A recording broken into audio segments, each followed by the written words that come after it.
नमस्कार। वृषभ राशि के जातकों के जीवन में 10 अगस्त से लेकर के 16 अगस्त तक क्या घटना चक्र घटित होने वाला है? ऐसी कौन सी बातें हैं जिनको लेकर उन्हें सावधान रहना चाहिए? ऐसा कौन सा विषय है और ऐसे कौन से पहलू है, ऐसे कौन से भाव हैं पत्रिका में जो जागृत हो रहे हैं, जिसके बल पर उन्हें ये सप्ताह बहुत शुभ और सुखद परिणाम मिल सकता है? आइए शुरू करते हैं। सर्वप्रथम तो आपके लग्न के स्वामी शुक्र देव षष्ठ पंचम भाव में नीच के हुए हैं। वहीं पर दूसरे भाव के स्वामी बुध आपके तीसरे भाव में है। तीसरे भाव में ग्रहों का महायोग बन रहा है। सूर्य, गुरु और बुध तीन ग्रह बैठे हैं पराक्रम के भाव में। चौथे में केतु हैं। 10वें घर में राहु विद्यमान होकर के आपको ऊर्जा प्रदान कर रहे हैं। और पत्रिका में भाग्येश और कर्मेश शनि आपके लाभ भाव में विराजमान है। समय चक्र बहुत अच्छा है आपके लिए। लाभ के मार्ग बहुत अच्छे खुल रहे हैं। कार्य में प्रोग्रेस होता हुआ बहुत अच्छा दिख रहा है। अपॉर्चुनिटीज बहुत अच्छे मिल रहे हैं। प्रमोशन के चांसेस बन रहे हैं। केवल एक समस्या है लग्नेश का पीड़ित होना, लग्नेश का नीच का होना। 5 अगस्त तक आपके बुध मिथुन राशि में थे, तब तक से शुक्र का नीच भंग हो रहा था। लेकिन अभी शुक्र जो है वो आ चुके हैं कर्क राशि में। यहां पर थोड़ी सी समस्या होगी। क्या समस्या होगी? डिसीजंस लेने की प्रॉब्लम हो सकती है। डिसीजंस लेने में थोड़ी समस्या हो सकती है। कॉन्फिडेंस की कमी होगी। प्लानिंग कुछ और करेंगे, काम कुछ और। कंफ्यूजन जैसा एक ब्रेन फॉग वाली स्थिति बन रही है। सेहत की बात करें तो खास करके उदर, पेट की समस्या आपको परेशान कर सकती है। शुक्र का नीच होना आपके पत्रिका के लिए सर्वथा बुरा है, अच्छा नहीं। लग्न के स्वामी किसी भी राशि चक्र में अगर वो नीच के हो जाते हैं तो जितने कालखंड तक के लिए वो नीच हैं तब तक से के लिए आपको विशेष सावधान रहने की जरूरत है। मैं ऐसा नहीं कहता कि ये बहुत बुरा समय है। मैंने पहले ही कह दिया कि ये कालखंड, ये समय चक्र आपके लिए बहुत शानदार रहने वाला है। प्रॉब्लम कहां हो सकती है? तो बुरा क्या है इसमें? बुरा यही है कि डिसीजन लेने में आपको प्रॉब्लम हो जाएगी। इसलिए सोच समझ करके डिसीजन आपको लेना है। आपके डिसीजन पर ही सब कुछ निर्भर करता है।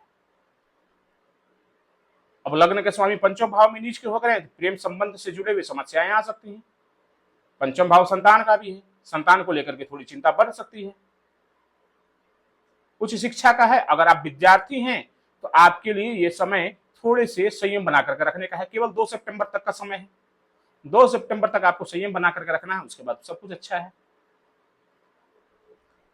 पत्रिका में शुक्र नीच के होकर के बैठे हैं, लेकिन उनकी दृष्टि लाभ भाव पर है। लाभ भाव पर पहले ही आपके कर्मेश और भाग्येश शनि देव विराजमान है। इसलिए मैंने कहा ये समय चक्र आपके लिए बहुत विशेष है। बहुत अच्छी परिस्थितियां बन रही है जहां पर आप वृषभ राशि वालों के लिए खास करके आप धन धान्य बहुत अच्छे तरीके से अर्जन कर सकते हैं। अब शनि की दृष्टि शुक्र पर, शुक्र की दृष्टि शनि पर, बहुत अच्छा संयोग बन रहा है। लग्नेश का भाग्येश और कर्मेश का साथ संबंध बहुत विशेष है। लेकिन समस्या क्या है? नीच के। अब लग्नेश के पास अगर बल नहीं है तो यहां पर थोड़ी समस्या हो जाती है। अगर लग्नेश ठीक है, बहुमुखी लाभ आपको प्राप्त हो सकता है। करना क्या है, क्या कर सकते हैं? देखिए, यहां पर जब तक से आपको ये पता है कि अभी हमारे राशि चक्र के स्वामी नीच राशि में हैं, तो थोड़ा सावधान होकर के चलना है। आखिर वैदिक ज्योतिष का महत्व क्या है? यही ना कि समय से पहले आपको आपकी समस्याओं से अवगत कराया जा सके। किस बिंदु पर, किस पहलुओं पर आपको विशेष सावधान रहना है और कहां आपको बढ़ करके कुछ लाभ लेना है, यही जानकारी आपको एस्ट्रो साइंस प्रदान करती है। तो आपको केवल इस लगभग 20 दिन का समय है, 25 दिन का, आपको विशेष सावधान रहना होगा। उसके बाद फिर आपके लिए बहुत अच्छा रहने वाला है। अभी भी आप लाभ उठा सकते हैं अगर आपने डॉक्यूमेंट्स वेरीफाई करके अपने मित्रों से या अपने ऐसे सहयोगियों से जिसके ऊपर आपको ट्रस्ट है उनसे आपने विवेचना करके विश्लेषण करवा करके उनसे अगर कोई डिसीजन लिया तो ये समय में भी आप अच्छा लाभ कमा सकते हैं। अब बात करते हैं धन भाव के स्वामी बुध की। बुध कर्क राशि में गुरु के साथ बैठे हैं, जहां पर गुरु उच्च के हैं, सूर्य के साथ बैठे हैं। आज की अगर स्थिति बताएं तो आज सूर्य जो है 21 डिग्री के हैं, बुध जो है 3 डिग्री के हैं। यहां पर धन भाव के स्वामी जब पराक्रम भाव में आएंगे तो वाणी का चमत्कार होता है। खास करके गुरु जैसे ग्रह लाभेश और सूर्य एक साथ विद्यमान है। अब इस तिकड़ी को समझिए आप, गुरु आपके लाभ भाव के स्वामी हैं और बुध जो है वो धन भाव के स्वामी है। लाभेश और धनेश का संबंध जब भी पत्रिका में बनता है तो महाधनी योग निर्मित होता है।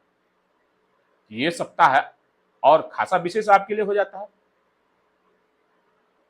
जहां पर धनागमन के विशेष नए योग निर्मित हो रहे हैं। सोच समझ करके निवेश करिए, डिसीजन ले, लाभ ही लाभ मिलने वाला है। सूर्य आपके पत्रिका के तीसरे भाव में बैठे हैं, चौथे भाव के स्वामी होकर के। देखिए गुरु के साथ बैठे हैं, भूमि मकान वाहन के लिए जो प्लानिंग कर रहे हैं वो योग अच्छा बन रहा है, यहाँ पर आपको अच्छे लाभ मिलते हुए दिख रहे हैं। लेकिन साथ में चौथे भाव में केतु बैठे हैं, जो कि माता के सेहत पर थोड़ा विशेष प्रभाव इनका रहने वाला है। साथ में परिवार में थोड़ी तनाव जैसी स्थिति बन सकती है, थोड़ी लंबी यात्रा आपको करनी पड़ सकती है, परिवार से दूर रहना पड़ सकता है आपके लिए, आपको कुछ दिनों के लिए। तो ये संयोग आपके लिए कुल मिलाकर के एवरेज रहने वाला है। पंचम भाव के स्वामी बुध जो है वो गुरु के साथ बैठे हैं, कर्क राशि में बैठे, कर्क के साथ उनकी शत्रु भाव स्थिति रहती है। तो यहाँ पर गुरु बुध तो बहुत ज्यादा कंफर्टेबल जोन में नहीं है, लेकिन गुरु के साथ होने के साथ थोड़े से रिलैक्स मोड में यहाँ पर रहेंगे।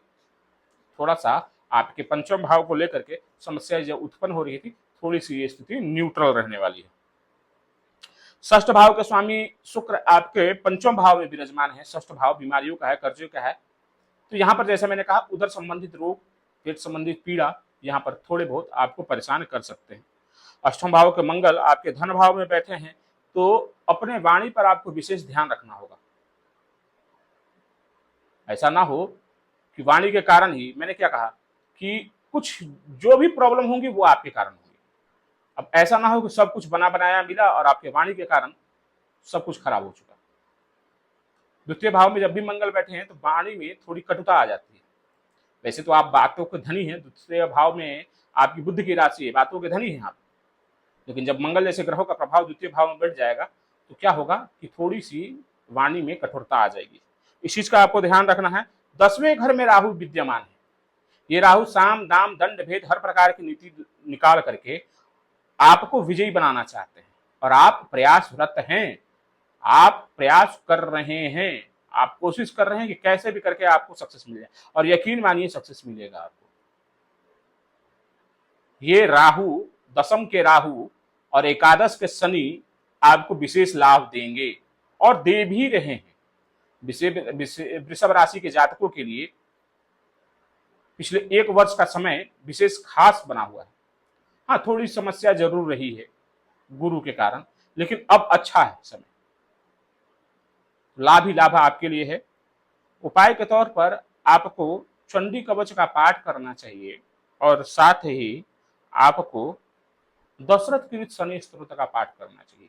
ये 2 पाठ करें, वृषभ राशि वालों के लिए ये समय बहुत विशेष, बहुत खास और बहुत अच्छा रहने वाला है। कमेंट में लिखिए। जय माता दी।